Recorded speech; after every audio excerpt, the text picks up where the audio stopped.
Okay, hi, Mom. Hello, Anthea. Nice Hi. to be here with you. So, you grew up in London, England during World War II, Yes, right? yes, I did. I grew up there all throughout the war.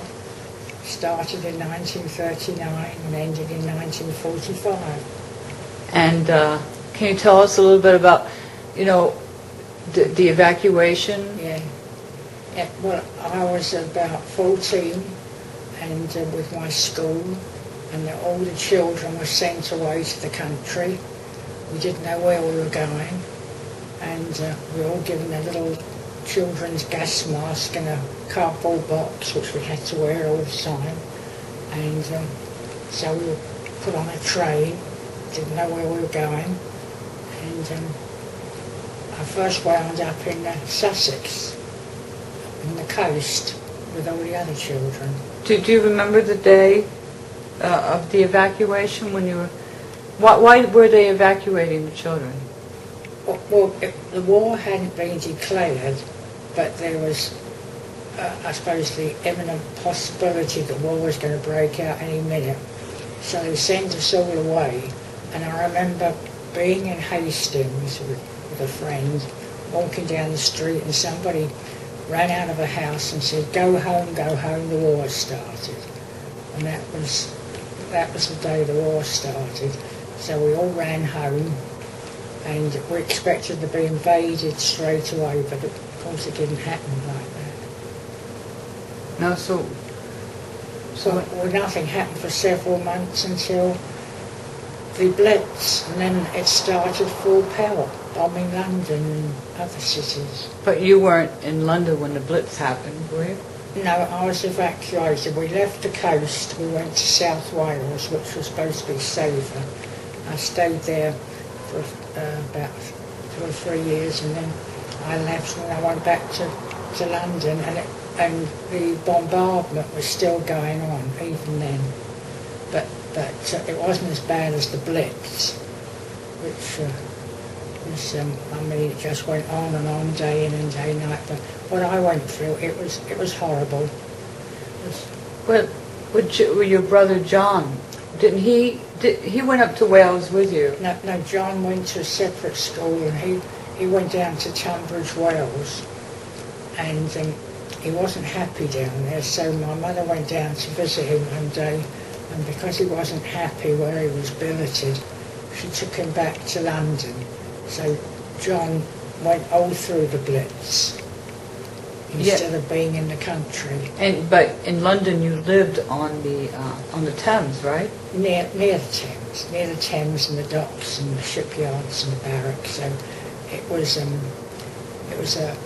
number one target for the bombers. Yeah, because the Germans would use the Thames to guide them up to London, right? Well, especially where we lived in southeast London, because it's in direct line from France. And France is only 21 miles across the Channel, so it didn't take them long to cross over to get to, because where we lived it was a target area because it was near the docks and the munitions, and there was the barracks not far away. Mm-hmm. The army barracks. Yeah, everything. I mean, and at that time the London docks were the busiest in the world, and because they wanted to bomb all the shipping, and consequently they bombed the homes as well. Yeah. So it was horrible. But now, when you were evacuated out to the country and you went to Wales, what was that like? What was these people like? It was lovely people. I was with two charming country people who cooked delicious country food, and most of the people spoke Welsh there. And there were mountains, and it was a lovely place. Yeah. Now, when you went back to London, because from what I remember, once you finished school, you had to go back to London. Yes, we went back to London, but the bombings still went on, and then it would stop for a while, and then finally they started up with the rockets, the V1. Oh yeah. And Eric von Braun's invention, right? I think so. And then the second one was the V2, which was worse because you couldn't hear or see it coming. But the V1s, wasn't it, they were called buzz bombs, weren't they? Doodle bugs. Oh, doodle bugs. They were the great big. Because one day I was curious, I wanted to see a doodle bug, and I went out in the street during the raid, and there was one coming over, great big black thing with fire coming out at the end. And then when the engine went off, it would dive and then blow up something. Right, wow. And that doodle bug that you saw going over, do you know where it hit? No, I just saw it. It just satisfied my curiosity that I saw a doodle bug. Did you hear the explosion? Yeah. I don't know where I mean, it wasn't in my immediate vicinity. Some poor soul got it. I remember you telling us about the bomb shelters that were built in the backyard. That's right, yeah. Well, the council came round and dug what were like trenches, and then they put over the top of this trench, like hole, corrugated iron, and you could cover it with, I forget what we covered it with, but it was, and then we put something on the floor inside, but I mean, it was all right to take shelter in, like, from shrapnel, but it wouldn't defend you from a direct hit. It was just shelter from being inside your home in case the house was hit and you'd be covered in debris. Well, did your neighborhood ever get hit? Yeah. Oh yeah, my own home was hit. You weren't home, were you? Yes, I was. John and I were nearly killed that night. Yes. You remember what happened? Because I think Grandma was at the Red Cross shelter or something. Oh, Grandma died earlier. No, I meant my grandma, your mother. Oh, my mother? No, my mother was at work because all the adults had to do some kind of war work, and she was helped at a rest centre. Oh, rest centre. Which took in people who'd been bombed out and took care of them.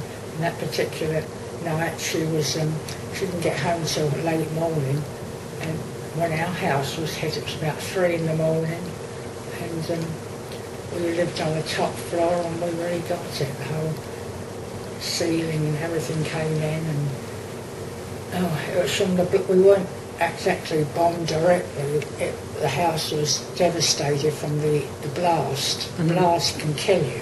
Yeah. Because the force of the blast can blow you straight out of a window. And anyway, it went over John's head. We were asleep in bed, and mercifully, we weren't injured, but the bedroom I was in was a complete mess, covered in bits of glass, floor, and the bed I was in, the wardrobe by the wall was right over the bed, and the window caved in. It was a horrible sight.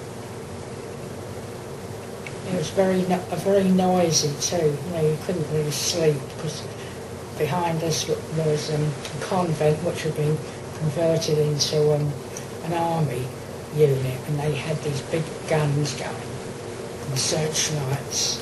Oh, really? Yeah. In your neighborhood? Yeah, right behind, not far from us, within walking distance. And of course, these great big guns, huge guns, made a dickens of a row. Yeah, and that was almost every night, because didn't the raids would go on continuously all day and all night, and all of a sudden it would stop for weeks at a time? It was often they'd start at a certain time, and then we'd be down in the shelters, or sometimes, we're so tired we'd stay in bed, and because you couldn't sleep in those shelters, they were damp, and there were hardly any room to stretch it out. Right. And it was cold, it's winter time, and so what was the question, Anthea? About that people get complacent, I guess, because the Germans would bomb London continuously day and night and then stop for weeks. Sometimes they'd take a breather, then they'd start up again. Yeah, that's when I nearly got caught in a machine gun fire.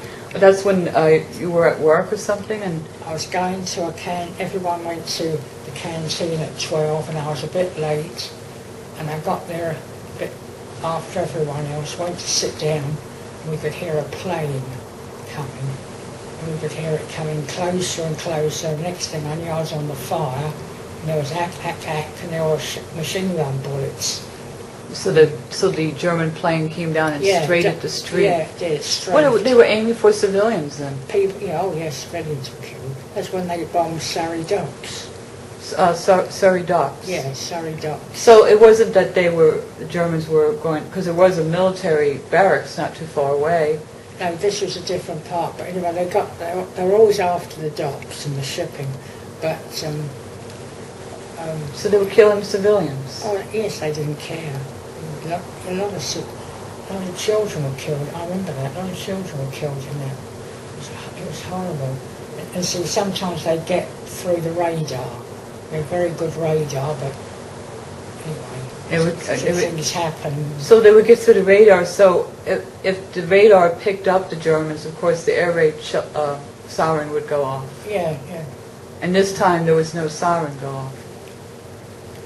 Not until the plane had come over.